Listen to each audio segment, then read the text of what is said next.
Hello मेरे प्यारे दोस्त। तो आप लोग कैसे हैं? उम्मीद करते हैं कि आप लोग भी बहुत अच्छे होंगे। तो सभी को सुबह सुबह गुड मॉर्निंग।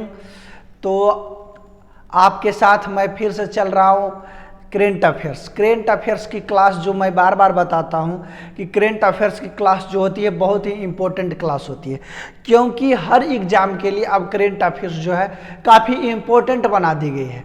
तो अगर जो आप कोई बड़गर एग्जाम जैसे कि एसएससी सीजीएल हो गई या बिहार पुलिस, बिहार दरोगा, कोई भी एग्जाम का तैयारी करते हैं तो इसमें जो सबसे अहम भूमिका होती है वो करेंट अफेयर्स की होती है। तो आपकी अपनी परिवार रुक्मिणी परिवार पर डेली सुबह 6 बजे उठते के साथ आपको करेंट अफेयर से दर्शन होगी। तो आप लोग भी बने रहिए रुक्मिणी एजुकेशन प्लेटफॉर्म पर करेंट अफेयर्स के लिए। जमीन पे बैठकर क्यों आसमान देखते हो? अरे जमीन पर बैठकर तुम क्यों आसमान देखते हो? चल उठ खड़ा हो, यहाँ पे जमाना सिर्फ उड़ान देखता है। तो आप लोग भी हमारे साथ उड़ान भरने के लिए तैयार हो जाइए रुक्मिणी एजुकेशन प्लेटफॉर्म पे। तो चलिए आते हैं चलिए हमारे साथ आप लोग भी उड़ने की कोशिश कीजिए रुक्मिणी एजुकेशन प्लेटफॉर्म पे। तो करेंट अफेयर्स की जो फर्स्ट मेरी सवाल है क्या है, इसको देख लेते हैं हम लोग। क्या है? मिस इंडिया 2023 का खिताब किसने जीता है?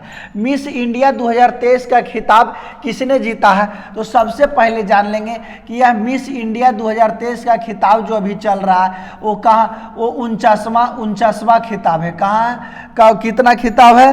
49वां खिताब है।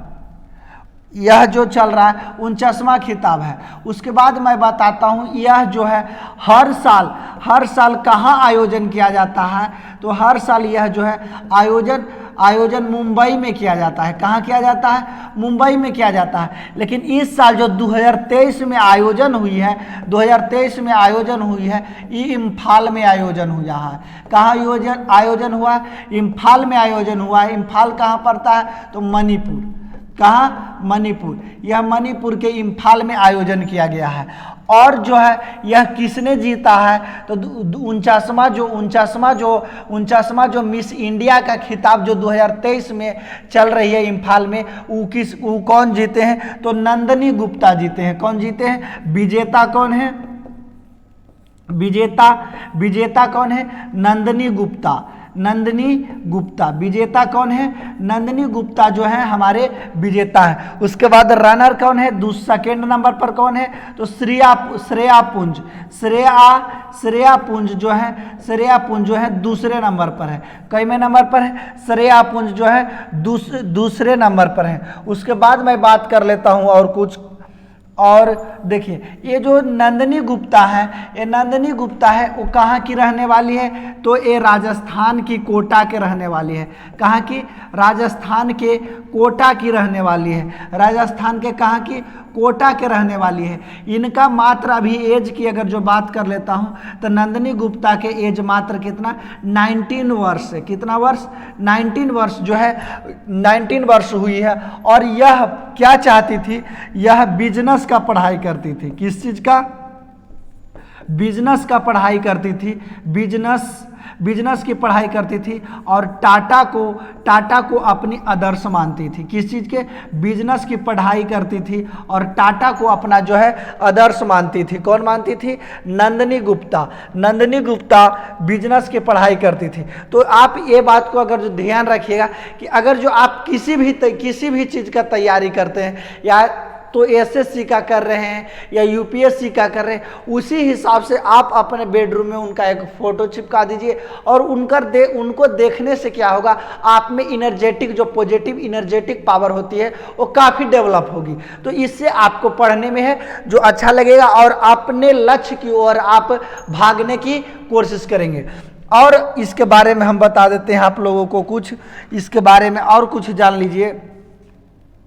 इनको जो है ये जो चल रही है अभी, जो चल रही है मिस यूनिवर्स की किताब, मिस इंडिया की किताब, इनको पहनाया जो मुकुट ये पहने हैं, देख लीजिए ये जो मुकुट पहने हैं, ये मुकुट इनको पहनाया कौन है? तो पिछले यानी 2022 के जो विजेता हैं, 2022 के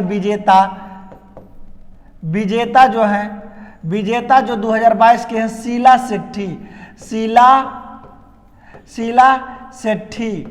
शीला शेट्टी जो विजेता है, यही इनको यह मुकुट पहनाए हैं। अब अगर जो हम बात कर लेते हैं मिस यूनिवर्स की, किनकी, मिस यूनिवर्स की बात कर लेते हैं, तो अभी मिस यूनिवर्स कौन है, मिस यूनिवर्स यानी 2023 का मिस यूनिवर्स कौन है, तो मिस यूनिवर्स है अमेरिका के हैं, कौन है, अमेरिका के कौन है अभी, आर ग्रेवियल जो है कौन है, आर बोनी ग्रेवियल है, कौन, आर बोनी ग्रेवियल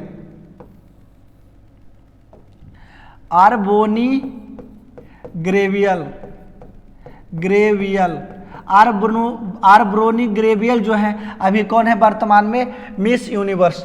तो ये आपको बढ़िया से यानी कि इनको मुकुट कौन पहना है, तो जो पिछले साल के यानी 2022 के जो विजेता थे मिस इंडिया शीला शेट्टी, उन्होंने यह जो है कि इनको नंदिनी गुप्ता को यह मुकुट पहनाया है। दूसरे नंबर पर श्रेया पुंज थे। और अभी वर्तमान में जो बात कर लेते हैं 2023 के यानी कि वर्तमान में मिस यूनिवर्स कौन है, मिस यूनिवर्स कौन है, तो अमेरिका के हैं आर बोनी ग्रेवियल जो है मिस यूनिवर्स है, अमेरिका के हैं। नेक्स्ट देख लीजिए, हाल ही में कौन सा राज्य यहाँ ऊर्जा कर लीजिए, कौन सा राज्य ऊर्जा दक्षता सूचकांक 2022 में शीर्ष पर रहा है, तो कौन रहा, तेलंगाना राज्य जो है ऊर्जा दक्षता सूचकांक में नंबर 1 पर रहा है। और बात कर लेते हैं नवीन और नवीकरणीय मंत्रालय द्वारा यह जो इसका जो ऊर्जा दक्षता सूचकांक जो बताया जाता है, किसके द्वारा बताया जाता है, तो नवीन और नवीकरणीय ऊर्जा जो मंत्रालय होते हैं उनके द्वारा किया जाता है। नवीन और नवीकरणीय ऊर्जा मंत्रालय, क्या चीज, ऊर्जा मंत्रालय जो है, ऊर्जा मंत्रालय उन्हीं के द्वारा आयोजन किया जाता है। तो अभी वर्तमान में ऊर्जा मंत्रालय कौन है, तो ऊर्जा मंत्रालय वर्तमान में बता दीजिए कि अभी जो ऊर्जा मंत्रालय है वो कौन है, तो आप लोग कमेंट बॉक्स में जरूर बता दीजिएगा।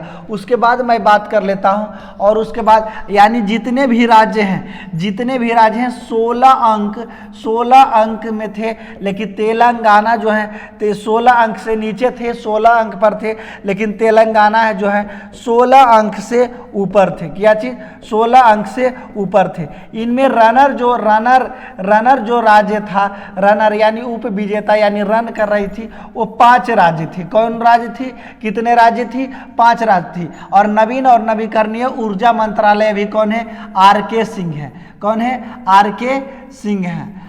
सिंह है नवीन और नवीकरणीय ऊर्जा मंत्रालय। यानी कि जो चलती है ऊर्जा दक्षता सूचकांक 2022 किसके द्वारा आयोजन किया गया है, तो किसके द्वारा आयोजन किया गया, आर.के. सिंह के। और जो नंबर 1 पर सबसे प्रथम नंबर पर है कौन है, राज्य है तेलंगाना राज्य है। कौन सा राज्य है, तेलंगाना। और रनर जो है 5 राज्य वो इस प्रकार से, आंध्र प्रदेश, कर्नाटक, केरल, राजस्थान और तेलंगाना। ये जो है 5 गो है जो रनर है।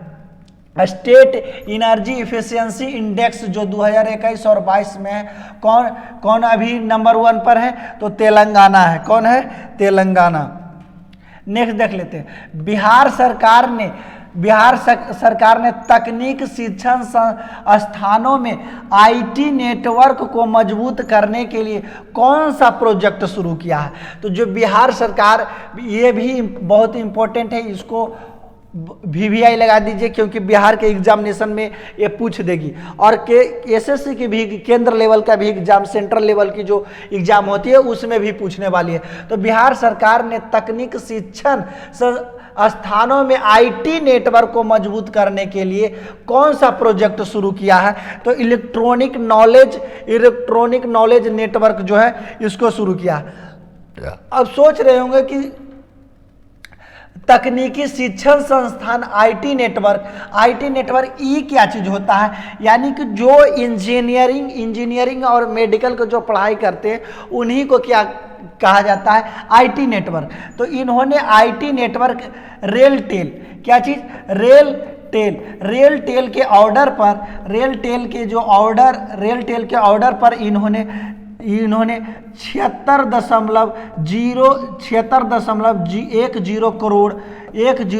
करोड़ है इन्होंने लागत लगाई है। और इन्होंने 5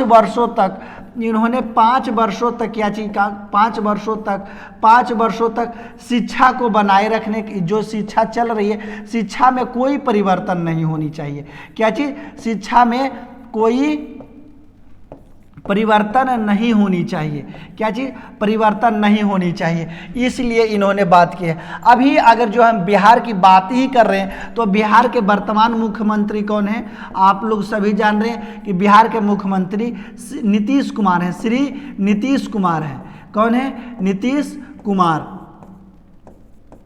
और बिहार के राज्यपाल की अगर जो बात कर लेते हैं, राज्यपाल बिहार के कौन है, तो विश्वनाथ आलेलकर, राजेंद्र विश्वनाथ, क्या चीज, राजेंद्र विश्वनाथ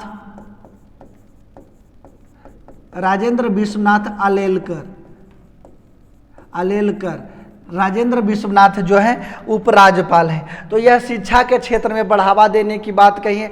रेलटेल जो कंपनी है, कौन सा कंपनी, रेलटेल, यानी जो रेलटेल कंपनी है,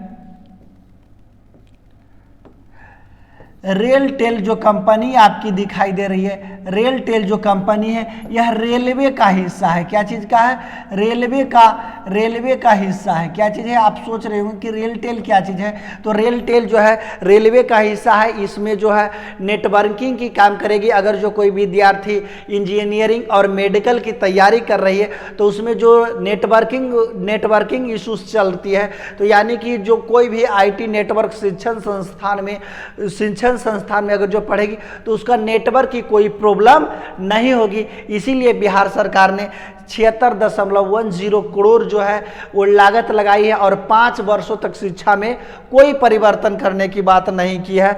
तो बिहार का पढ़ रहे हैं तो बिहार का राज्यपाल और बिहार का मुख्यमंत्री कौन है, मुख्यमंत्री श्री नीतीश कुमार है, राज्यपाल राजेंद्र विश्वनाथ आलेलकर हैं। देख लीजिए, हाथी बचाओ दिवस कब मनाया जाता है, हाथी बचाओ दिवस जो है 16 अप्रैल को मनाया जाता है। कब मनाया जाता है, 16 अप्रैल को हाथी बचाओ दिवस मनाया जाता है। कब से मनाया जा रहा है हाथी बचाओ दिवस, हाथी बचाओ दिवस जो है कब से मनाया जा रहा है, कब से मनाया जा रहा है, कब से मनाया जा रहा है, तो हाथी बचाओ दिवस जो है कब से मनाया जा रहा है, तो 16 अप्रैल 2012 ईस्वी से लगातार जो है हम लोग हाथी दिवस मनाते हैं। तो इस बार का थीम क्या चीज़ है, इस बार का थीम क्या चीज़ है, सतत कल के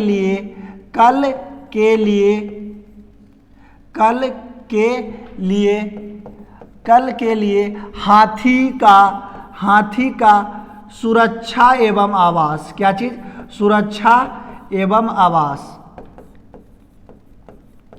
सुरक्षा एवं आवास। यह जो है अबरी बार का थीम क्या चाहिए, सतत कल के लिए हाथी की सुरक्षा और आवास। अभी हम लोग बात कर लेते हैं तो भारत में हाथियों की संख्या वर्तमान में कितनी है, वर्तमान में हाथियों की संख्या कितनी है, तो 27,312 हाथी है। भारत में का कितना हाथी है, 27,312 है। और 16 अप्रैल का एक बात और ध्यान दे लीजिए, 16 अप्रैल को है हम लोग हाथी महोत्सव भी मनाए थे। क्या चीज, हाथी महोत्सव, हाथी महोत्सव के रूप में हम लोग 16 अप्रैल को मनाए थे। और 16 अप्रैल को जो है हाथी महोत्सव क्यों मनाए थे, तो इसका जो हाथी प्रोजेक्ट आई थी इसका 30 वर्ष पूरा हो गया है।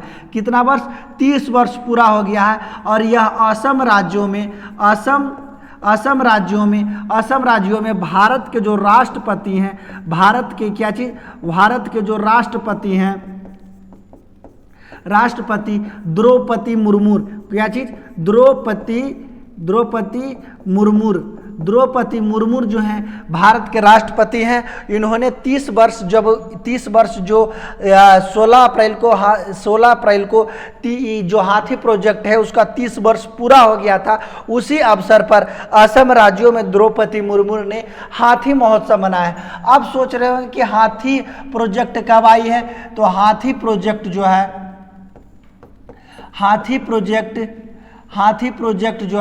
हाथी प्रोजेक्ट कब आई है, तो यह 1992 ईस्वी में आई है। कब आई है, अब बात कर लेते हैं कि टाइगर प्रोजेक्ट भी एक है। क्या चीज़? टाइगर प्रोजेक्ट में क्या चीज़? प्रोजेक्ट का मतलब होता है यानी बाघों को संरक्षण देना चाहिए। क्या चीज़? बाघों। ये कब आया था, तो 1973 ईस्वी को क्या चीज़? टाइगर प्रोजेक्ट आया है। कब? 1973 ईस्वी को जो है टाइगर प्रोजेक्ट आया है। तो आप जान लीजिए कि 10 अप्रैल को हम लोग क्या चीज़ मनाते हैं, कमेंट बॉक्स में भी बता दीजिएगा। होम्योपैथी दिवस। क्या चीज़? होम्योपैथी दिवस। होम्योपैथी दिवस जो है कब हम लोग मनाते हैं होम्योपैथी दिवस, तो 10 अप्रैल को मनाते हैं। 7 अप्रैल को क्या चीज़? स्वास्थ्य दिवस, विश्व स्वास्थ्य दिवस। क्या चीज़? विश्व स्वास्थ्य दिवस। विश्व स्वास्थ्य दिवस जो है हम लोग 7 अप्रैल को मनाते हैं। और 14 अप्रैल को क्या चीज़ मनाते हैं, और कमेंट बॉक्स में आप लोग भी छाप लीजिएगा। 14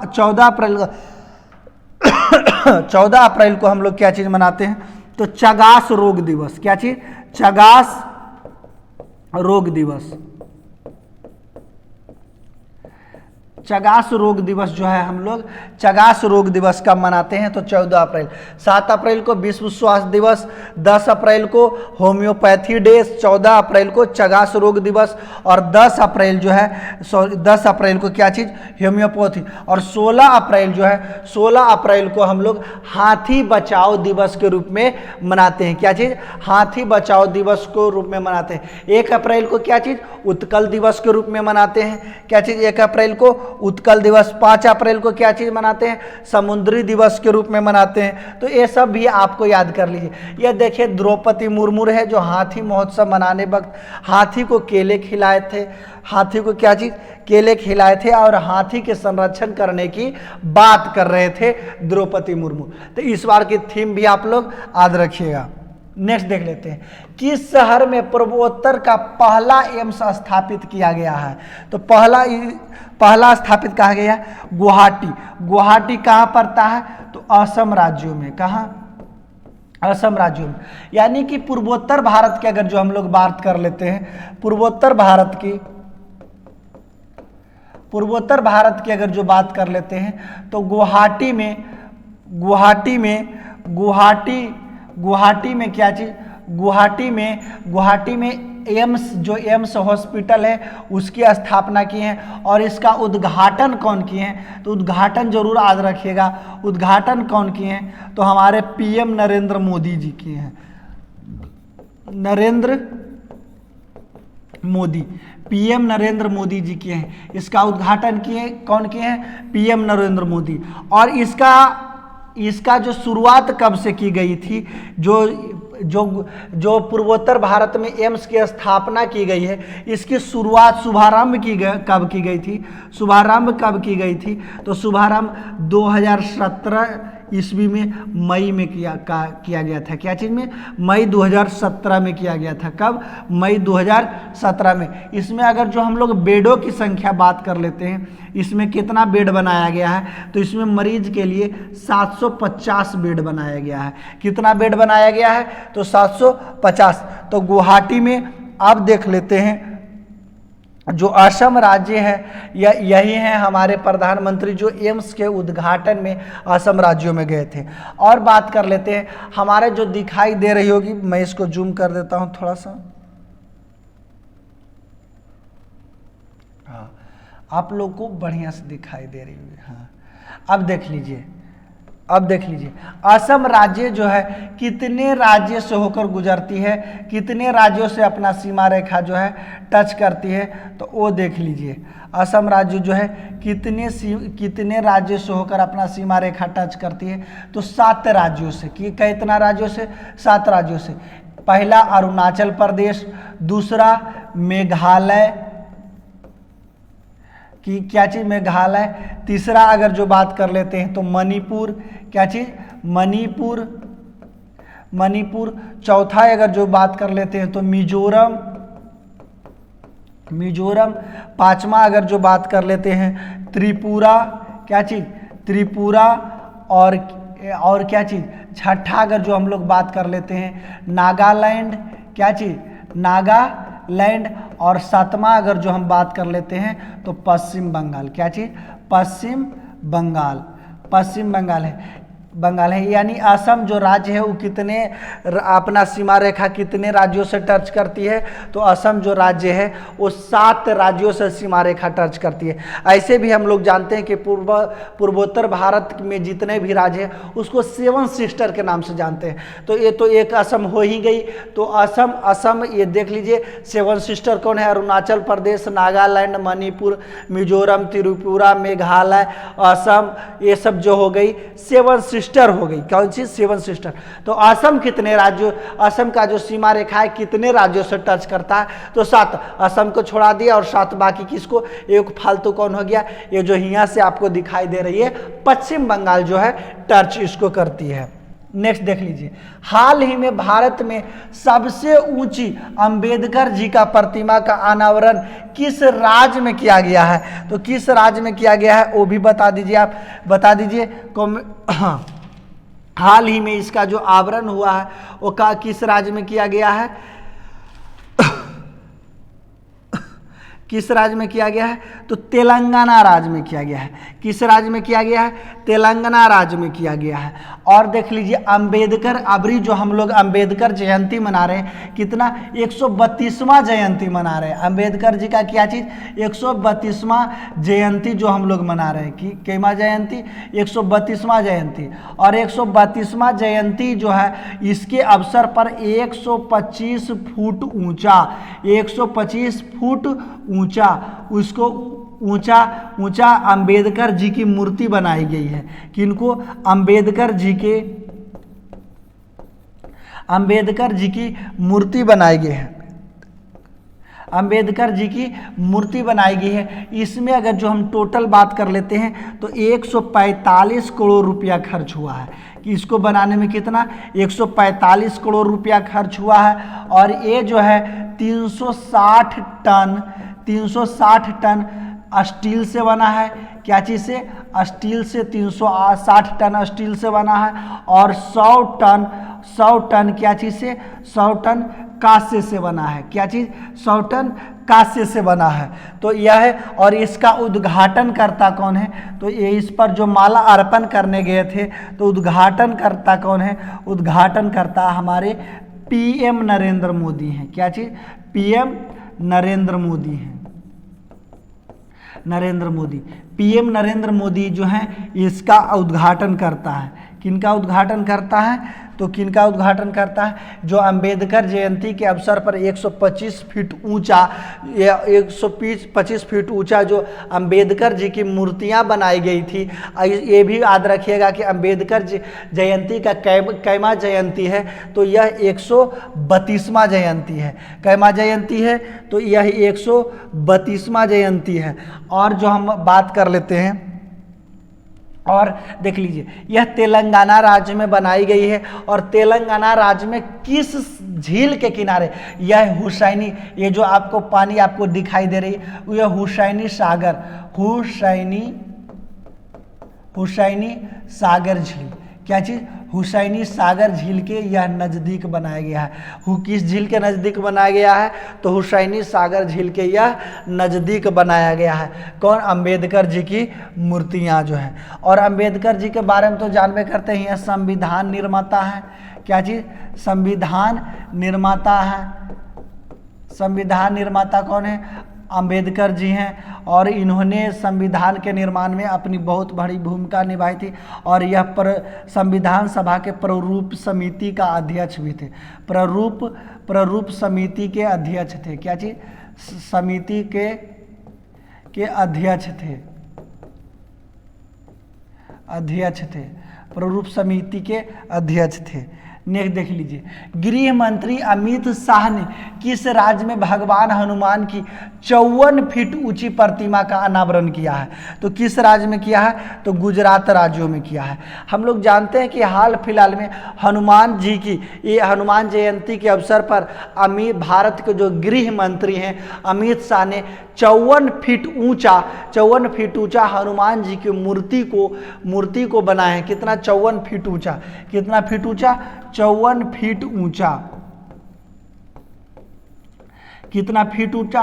54 फीट ऊंचा। और इनका जो 54 फीट ऊंचा हनुमान जी की मूर्ति है और यह पीतल की मूर्ति है। किस चीज का मूर्ति है? पीतल की मूर्ति है। और पीतल की मूर्ति है और इनका यह जो मूर्ति है यह पेडस्टल पर रखा गया। क्या चीज पर? पेडस्टल पर रखा गया। इसका पेडस्टल की ऊंचाई भी पूछ दे तो पेडस्टल की ऊंचाई है 48 फुट। क्या चीज़? इसका पेडस्टल की ऊंचाई जो है 48 फुट है। पेडस्टल की ऊंचाई कितनी है? तो इसकी पेडस्टल की ऊंचाई जो है 48 फुट है। पेडस्टल की ऊंचाई क्या चीज़ है? 48 फुट है। पेडस्टल की ऊंचाई कितने है? 48 फुट है। और बता देते हैं इसमें खर्च कितना पड़ा था। खर्च कितना पड़ा है इसके बनाने में? तो खर्च इसमें पड़ा है 30 करोड़ रुपया। कितना? 30 करोड़ रुपया जो है इसका खर्च पड़ा है। तो राजस्थान में इसका उद्घाटन कौन किए हैं? उद्घाटन कौन किए हैं? तो उद्घाटन किया अमित शाह। कौन? अमित शाह। अमित शाह जो है भारत के गृह मंत्री हैं, उन्होंने ही इसका उद्घाटन किए हैं। देख लीजिए, इसी को हम लोग पेडस्टल कहते हैं। जिस प्रकार से स्टेज होती है उसी प्रकार से स्टेज है। और स्टेज पर 54, यह स्टेज की जो ऊंचाई यहाँ से दिखाई दे रही है 48 फुट है। क्या चीज़? और यहाँ जो हनुमान जी की आपको मूर्ति यहाँ दिखाई दे रही है उसकी जो ऊंचाई है 54 फुट है। इसकी ऊंचाई कितनी है? 54 फुट। और यह हमारे अमित शाह जो गृह मंत्री हमारे हो गए अमित शाह, यही अमित शाह जो है इनको उद्घाटन समारोह में गए थे और इनको हनुमान जी की मूर्ति के उद्घाटन किए हैं। नेक्स्ट देख लेते हैं, हाल ही में दुनिया का पहला ड्रोन कैरियर युद्धपोत TCG अनुदोलन किसने लॉन्च किया है? तो किसने लॉन्च किया है? तुर्की ने लॉन्च किया है। किसने? TCG जो कैरियर युद्धपोत है, कैरियर ड्रोन युद्धपोत। क्या चीज? ड्रोन युद्धपोत जो है TCG कैरियर ड्रोन युद्धपोत, यह जो है तुर्की का सबसे बड़ा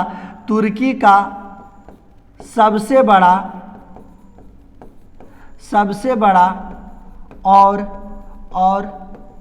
पहला युद्धपोत है। क्या चीज? यह पहला युद्धपोत है। यह जो है क्या चीज? तुर्की का सबसे बड़ा और पहला युद्धपोत है। अगर जो TCG कैरियर ड्रोन की अगर जो हम लोग बात कर लेते हैं तो यह विश्व का पहला युद्धपोत है। क्या चीज है? ड्रोन युद्धपोत है। क्या चीज है? ड्रोन युद्धपोत है।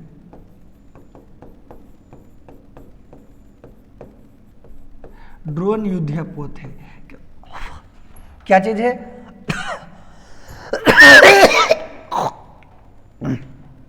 मच्छर चला गया। TCG जो है ड्रोन युद्धपोत है। यह पहला युद्धपोत है, विश्व का जो है पहला युद्धपोत है। कौन? ड्रोन युद्धपोत।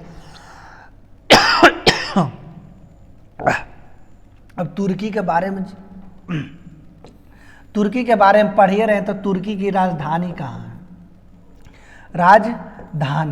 राजधानी तुर्की की कहाँ है? अंकारा। कहाँ है? अंकारा जो है तुर्की की राजधानी है। और बात कर लेते हैं, मूड खराब कर दिया।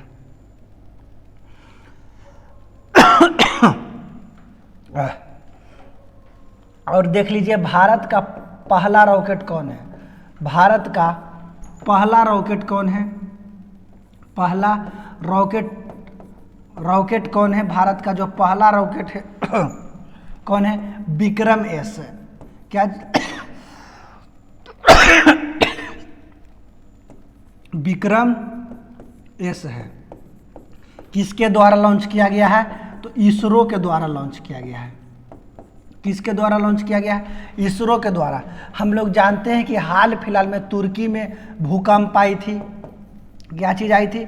भूकंप। तो इसके मदद के लिए भारत ने कौन सा ऑपरेशन चालू किया था? कौन सा मदद के लिए कौन सा ऑपरेशन चालू किया था? ऑपरेशन चालू किया था।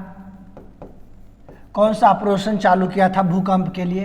तो ये भी बहुत ही इंपॉर्टेंट है, इसको भी बहुत अच्छा से याद कीजिएगा। ऑपरेशन दोस्त। क्या चीज? ऑपरेशन दोस्त।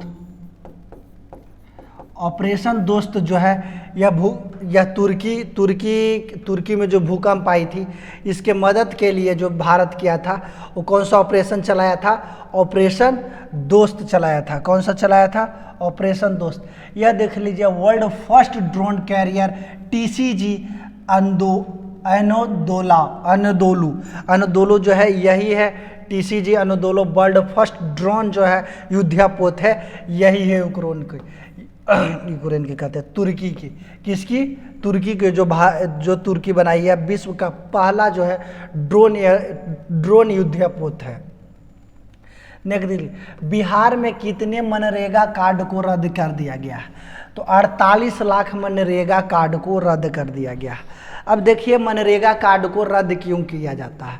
तो कोई देखते होंगे कि आज फर्जीवाड़ा चल रही है, मनरेगा यहाँ से भी बना लिया, वहाँ से भी बना लिया, तो इसको आधार कार्ड से धीरे धीरे लिंक कर रही है। और फिलहाल जो है 48 लाख मनरेगा कार्ड को बिहार में रद्द कर दिया गया है। तो बिहार वाले एग्जाम जो दे रहे हैं उनको यह याद करना बहुत ज़रूरी है। बेंगलुरु में आयोजित इंडिया ग्रांड दिवस पिक्स 2023 में बिहार में की रहने वाली किस खिलाड़ी ने स्वर्ण पदक जीती है? तो अंजलि कुमारी जो है यह स्वर्ण पदक जीती है। स्वर्ण पदक जीती है क्या चीज़ में? इंडिया ग्रांड दिवस में जीती है। तो इसी के साथ जो मेरा करेंट अफेयर्स चल रही है आपके बीच रुक्मिणी एजुकेशन प्लेटफॉर्म पर, तो आज के लिए इतना ही। इसके बाद मैं आप लोगों से कल मिलता हूं। धन्यवाद।